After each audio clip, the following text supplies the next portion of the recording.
प्रिय विद्यार्थी मित्रांनो, मी दीपाली कुलकर्णी देशमुख माझ्या विंग्स ऑफ फिजिक्स या चॅनलमध्ये आपलं सगळ्यांचं मनपूर्वक स्वागत करते। तर आता हे कन्फर्म झालेलं आहे की 12वीची बोर्ड परीक्षा झाली स्टेट बोर्डची की लगेच तुमची सीईटी होणार आहे आणि सीईटीच्या परीक्षेला पहिला जो अटेम्प्ट आहे तो सगळ्यांसाठी कंपल्सरी आहे आणि दुसरा अटेम्प्ट मात्र तुम्हाला ऐच्छिक आहे। तुम्ही दुसरी मे मधली सीईटी देऊ शकता किंवा तुम्हाला द्यायची नसेल तर ती तुम्ही नाही दिली तरी चालेल, पण पहिला अटेम्प्ट मात्र सगळ्यांना कंपल्सरी आहे। आणि शिवाय तुम्हाला दोन्ही परीक्षांमध्ये ज्या परीक्षेला पर्सेंटाईल चांगलं येणार आहे त्या आधारावर तुमचे पुढचे ऍडमिशन्स होणार आहेत। तर ही न्यूज आता कन्फर्म आहे। मग आता आपण काय करायचंय तर आपण बोर्ड परीक्षेसाठी स्मार्ट स्टडी कसा करायचा याची सिरीज तर सुरू केलेली आहे, म्हणजे त्याच्यात आपण रेग्युलर अभ्यास करणार आहे। कमी वेळात आपण तुमचा अभ्यास व्हावा म्हणून प्रत्येक चॅप्टरवर आपण शॉर्ट्स व्हिडिओ बनवतो की 1 मिनिटात तुमचा एका प्रश्नाचा अभ्यास व्हावा, पण त्याला काहीतरी मर्यादा येतात।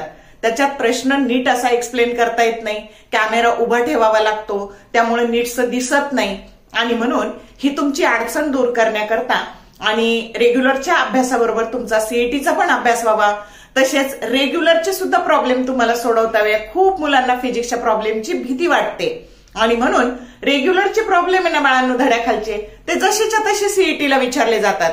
मग जर तुम्ही त्याची तयारी केली तर आपण व्यवस्थित त्याच्यावर फोकस केलं तर आपला रेग्युलरचा पण फायदा होणार आहे आणि आपल्याला सीईटी पण चांगली देता येणार आहे। असे खूप तुमच्या टेक्स्ट बुक मधले प्रश्न आहेत की जे धड्याखाली सोडवायला दिलेत एक्झरसाइज मध्ये आणि ते सीईटीला जसेच्या तसे विचारलेत आणि म्हणून जर आपण आता रोज सिंगल क्वेश्चन सिरीज सुरू करतोय म्हणजे 5 मिनिटात एक प्रश्न बघणार, आपण एक प्रॉब्लेम बघणार की जो सीईटीला पण विचारलाय, जो टेक्स्ट बुक मध्ये पण आहे आणि रोज असे तुम्ही 2-3 प्रश्न तसंच करू शकता।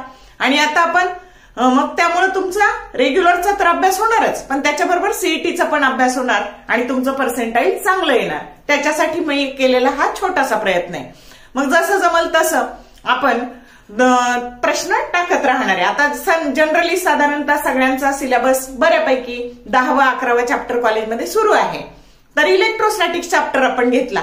काय याचं सिलेक्शन केलं तर मुलांना याचे प्रॉब्लेम अवघड वाटतात आणि तसंच पण त्याच्यावर 3 ते 4 प्रश्न तुम्हाला पडतात सीईटीला, म्हणजे 3-4 मार्क तुम्हाला त्याचा फायदा होणार आहे।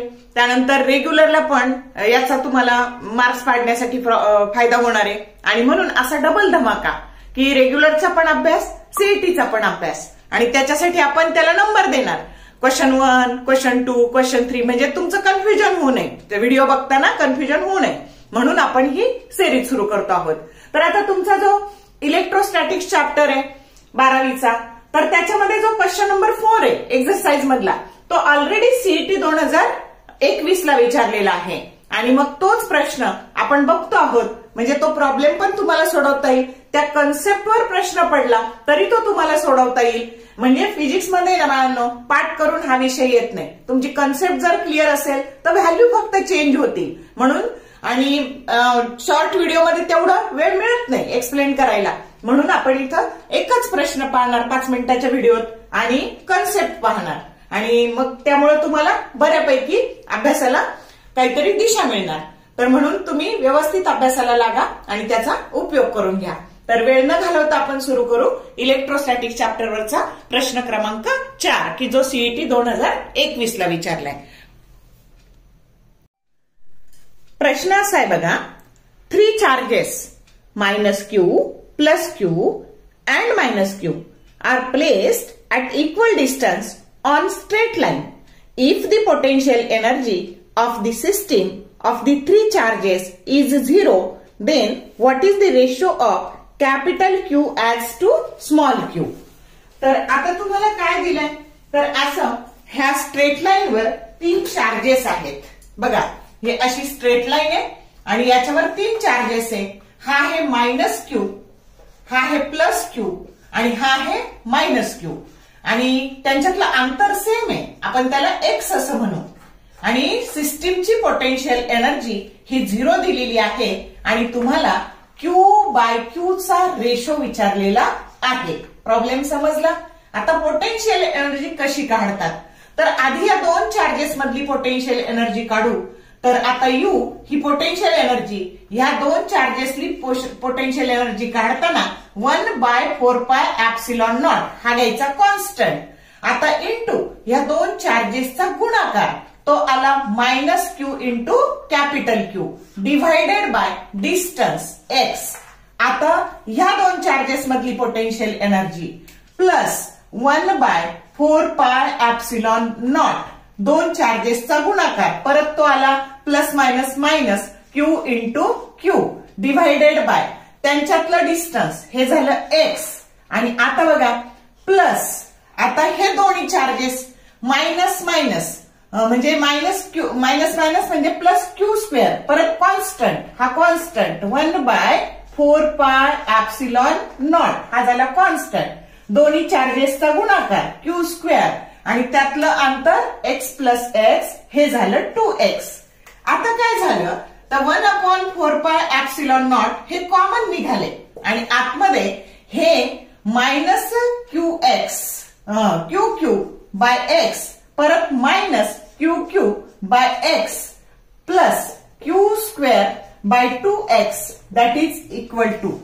आता हे झाले आणि हे इक्वल टू तुम्हाला ह्या सिस्टीमची ही पोटेन्शियल एनर्जी 0 दिलेली आहे. मग आता हे जर 0 टाकला तर ही टर्म सुद्धा 0 झाली आणि त्यानंतर हे minus QQ by x minus QQ by x plus q² by 2x that is equal to 0. आता हे मायनस त्याची ऍडिशन झाली होताना -2q into q divided by हे x plus q² by 2x that is equal to 0. मग आता आपण याला हे मायनस आहे त्याला तिकडे ट्रान्सफर केले आणि मग हे झाले 2q into q divided by x that is equal to q² by 2x. लिहिताना फक्त आपण त्याला इकडे लिहिलं, हे ट्रान्सफर तिकडे केले. मग आता बघा जे सेम आहे ते कॅन्सल करायचं. एक q हाय q गेला, हे x गेलं आणि म्हणून 2q by 1 that is equal to q divided by 2 असं शिल्लक राहिलं. आणि म्हणून आता तुमचं q by q that is equal to, हे q इकडे ट्रान्सफर केले, हे 2 इकडे ट्रान्सफर केले, 1:4. म्हणजे जर तुम्हाला answer q that is equal to 1:4 सीईटीला या पद्धतीने ऑप्शन लिहिता येईल. समजला प्रॉब्लेम कसा सोडवायचा?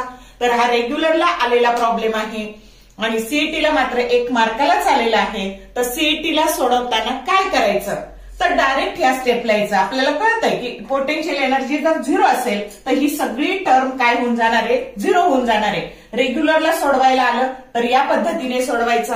या लास्ट स्टेपला असं आन्सर म्हणायचं, इथं असा छान सोडवायचा प्रॉब्लेम. हा डाटा म्हणायचा, हा फॉर्म्युला म्हणायचं, असं सगळं व्यवस्थित लिहायचं रेग्युलरला.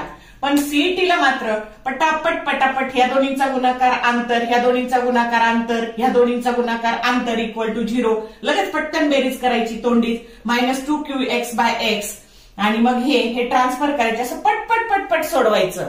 आलं का लक्षात? तर ह्या पद्धतीने आपण आज पहिला प्रश्न ह्या इलेक्ट्रोस्टॅटिक्स क्वेश्चन फर्स्ट आपण ह्या इलेक्ट्रोस्टॅटिक्स मध्ये काय केलं पाहिलं आहे या चॅप्टरवर. तर खात्री आहे मला तुम्हाला हा व्हिडिओ आवडला असेल आणि तुम्हाला अभ्यास करायला दिशा मिळणार आहे. व्हिडिओ आवडला लाईक करा, शेअर करा, कमेंट करा आणि पूर्ण अभ्यासाला लागा, पूर्ण एनर्जी वापरून अभ्यासाला लागा. All the best for your study and thank you for watching this whole video.